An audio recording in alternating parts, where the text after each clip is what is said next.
కొన్ని ఆఫర్లో కొంటాం, కొన్ని ఎవరైనా రిఫర్ చేస్తే కొంటాం. ఇప్పుడు పక్కింటి ఆవిడ షాపింగ్ చేసినా సాయం రమ్మంటది. సైలెంట్ గా ఉంటే ఏమంటది? కొన్ని కొంటాం. ఎవరో చీరలు కొట్టేటం ఓపెనింగ్ కి రమ్మంటారు. ఊపుకుంటొస్తే ఏమంటది? కొన్ని కొంటాం.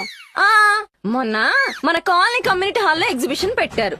వంట చేసేసి ఓ చూపు చూద్దామని వెళ్ళాం. కౌంటర్ లో ఒకటి చీప్ గా చూస్తే కొన్ని కొన్నాం. ఇది ఓన్లీ లోకల్. అంటే ఎస్టీడీ కూడా ఉందా? ఆ కేరళ ట్రిప్ కి వెళ్ళాం. గుర్తుగా ఏదో ఉండాలి కదా. కేరళ చీరలు కొన్నాం. కంచికి వెళ్ళాం. పట్టు చీరల సంచితో వచ్చాం. మన కాకినాడ పెద్ద కర్మకి వెళ్ళాం. పక్కనే ఒప్పాడా డ్రైవర్ తిప్పాడా. కొన్ని కొన్నాం. లోకల్ ఎస్టీడీ కాకుండా ఇంకొన్ని ఎక్స్ట్రాలు కూడా ఉన్నాయి. అయ్యేంటి? చెప్తా KG sale, closing sale, clearance sale, ఆషాఢ సేలు, బిగ్ బిలియన్ సేలు. చాలు. కట్టుకోవడానికి ఒక్క గుడ్డ ముక్క కూడా కొనుక్కోరానే మీరు? ఆ పర్పస్ కి సపరేట్ షాపింగ్ ఉంటది కదా. ఇలా కొనాలనుకుంటే కరీంనగర్లో ఉన్న మా ఎస్ఎస్ కలెక్షన్స్కి విచ్చేయండి. మీకు కావలసిన అన్ని రకాల శారీస్ని తీసుకెళ్ళండి.